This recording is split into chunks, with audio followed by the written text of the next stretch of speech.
bargain. No, let go of me. No.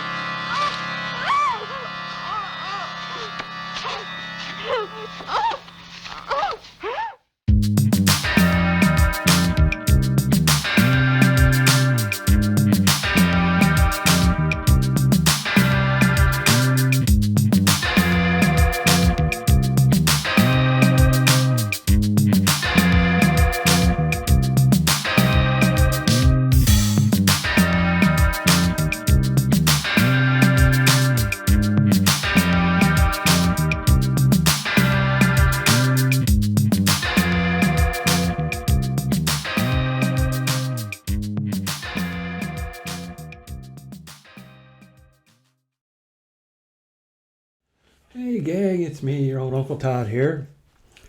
And tonight, our flick is the Diabolical Dr. Z. Directed by Jess Franco, aka Jesus Franco, aka Jess Frank, aka a bunch of other names I can't remember off the top of my head. One of the most prolific filmmakers of all time. He delved into just about every genre you could think of in the exploitation arena. He did horror films, jungle adventures, cannibal films, women in prison. He did Fu Manchu films with Christopher Lee. He did historical dramas that he made into exploitation films like The Bloody Judge. And softcore, of course, usually with tinges of horror and some other things. Now, if you Francophiles are getting all excited, ooh, we're not delving into one of his salacious ones. It's an earlier one before he got into all the ridiculous plot lines of, I don't know, some of his films just go way out there. Tons of nudity and softcore sex and very little plot.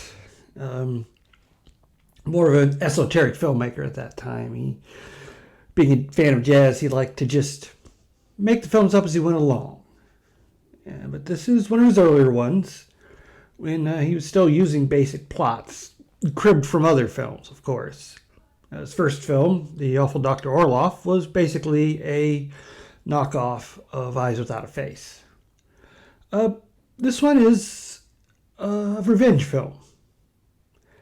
And it starts with a man named Berger escaping from a prison, and he shows up at the estate of Dr. Zimmer, who decides he'll be perfect for a human experiment on his mind control device.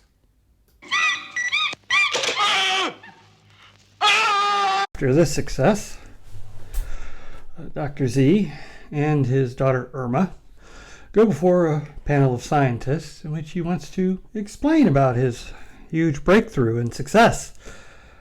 But before he can even get started, he's ridiculed and humiliated, and the stress of all this causes him to have a heart attack, and he dies in front of everyone. In order to help Irma, Philippe, a fellow scientist who had always backed the professor on his theories and hoped he would have a success, whisks her off to a nightclub in order to deal with her feelings. There she spots an interesting stage show by a dancer called Nadia, who basically portrays a spider luring flies into her web. This gives Irma the inkling of an idea, and it gives Philippe an interest in someone other than Irma, who's been rather cold to him. Later, on the way home, Irma picks up a hitchhiker who fortuitously has blonde hair and is of similar build. She kills her, but in staging an accident, has an unfortunate accident herself.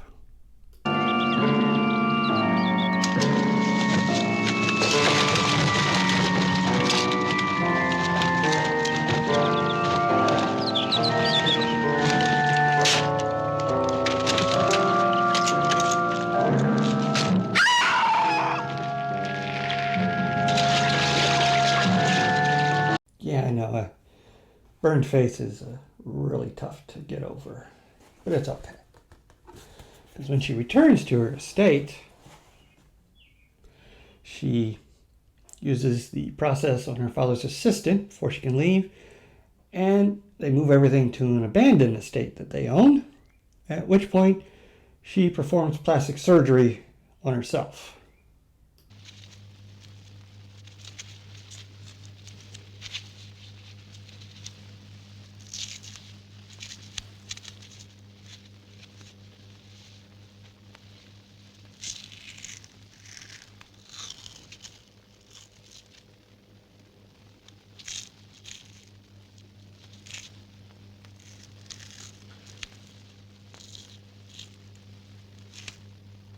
Equipped with a new shiny face, Irma then moves on to the next part of her plan.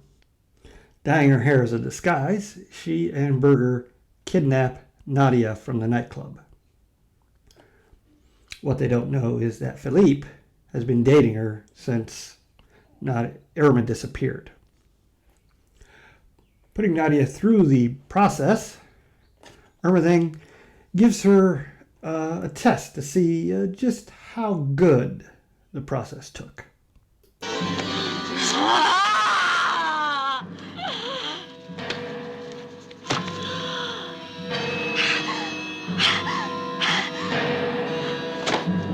If you hadn't guessed, Nadia's fingernails have been poisoned. With this successful test, Irma moves on to her next phase of the plan: revenge on the three that ridiculed her father and caused his death. First up, Dr. Vicus. Well, you'll see how it's pronounced.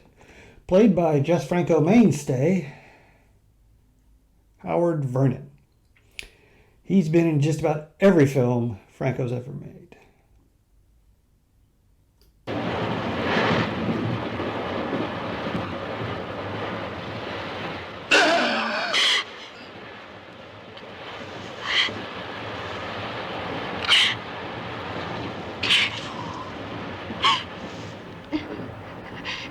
I'm under the spell of Dr. Zimmer.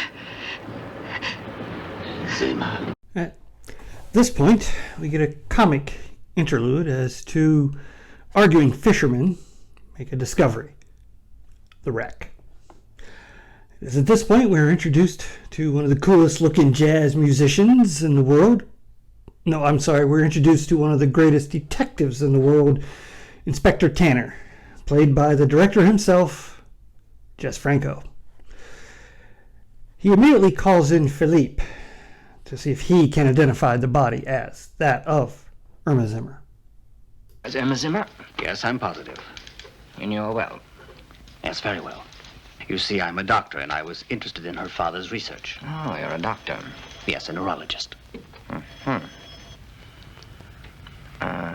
Then you knew the doctor, Vicas. Yes, of course I know him. Then you can help us. Last night, his body was found. Franco not the epitome of 60s cool? Anyway, Irma sets her sights on her next target, Dr. Kalman. Nadia is sent to dispatch him, but he's totally devoted to his wife, so her seduction fails. Needing a plan 2, when he returns home, he's found that his wife has been murdered. And as he goes for help, this happens.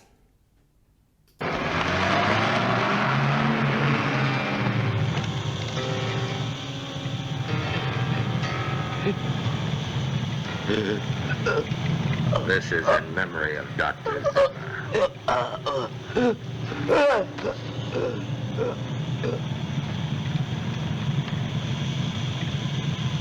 While this is happening, Philippe tells Tanner about Nadia's disappearance and his concern that she may be involved in these attacks because of her fingernails that were a famous part of her act. As for Nadia herself, she pretends to be in a car accident and is helped by Dr. Maroney, who takes her to his house. But he's on to the ruse and thinks he's turned the tables on them. You're nothing but an instrument in hands more criminal than your own. But I don't know if the police will agree. It's a pity for you. Here they are.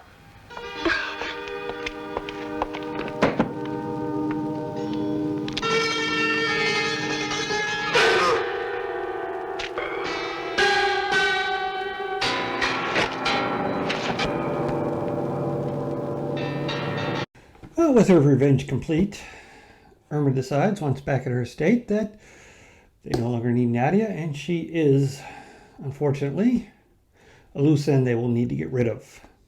She dispatches Berger to do it.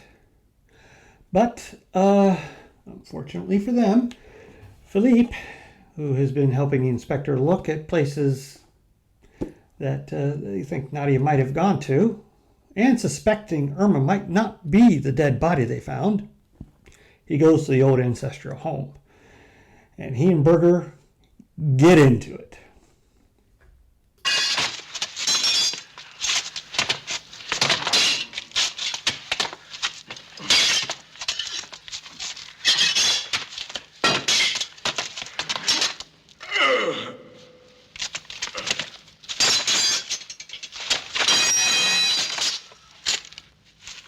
Then goes to rescue Nadia.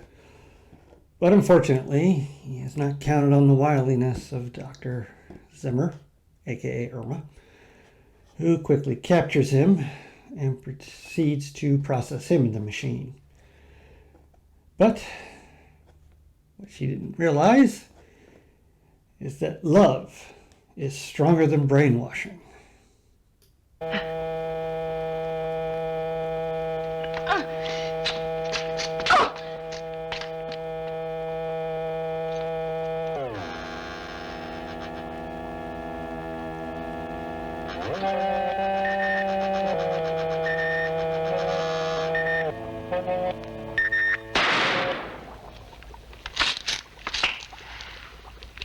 Well, of course, Franco would cast himself as the hero at the end who kills the villain.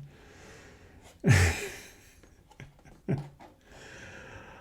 is a fun bit of 60s silliness. It's got bits of James Bond, 1940s horror, mad scientist seeking revenge, strewn in and out.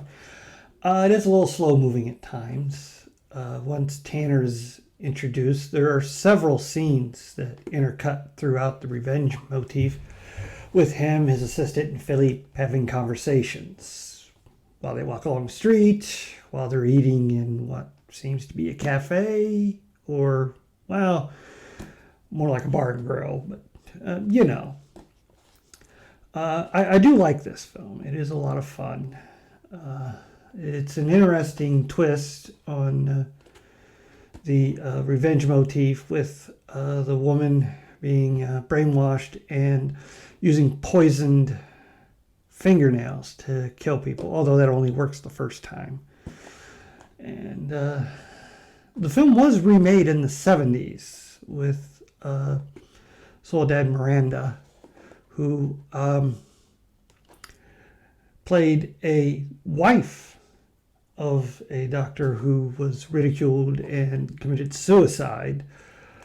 And then she sought revenge by seducing and killing the scientists, one of which was played by Franco himself. It was called She Killed in Ecstasy. And it was very much within that realm of softcore, with the wife getting naked many times because she's seducing scientists. In that film, everything that was extra was cut out. There was no boyfriend. There was no investigation. It was just seduce, kill, seduce, kill, seduce, kill, and then she kills herself at the end.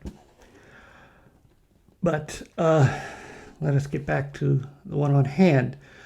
This was his follow-up to Dr. Orloff, which that one dealt with a father who was kidnapping women, taking their faces off, and trying to put it on his daughters whose face was disfigured. as in Eyes Without a Face. And his assistant in that one was a blind servant who had these ridiculously huge dead eyes that looked like ping pong balls had been painted. But this is a fun little film, as I said. A little slow in parts, but the revenge kills are interesting and varied. And there was a lot of comic book, kind of serial, sci-fi, spy stuff with the kills that I kind of enjoyed. All in all, I would recommend it if you get a chance to see it. And please hit like, share, and subscribe. And as always, stay after the credits for my favorite scene.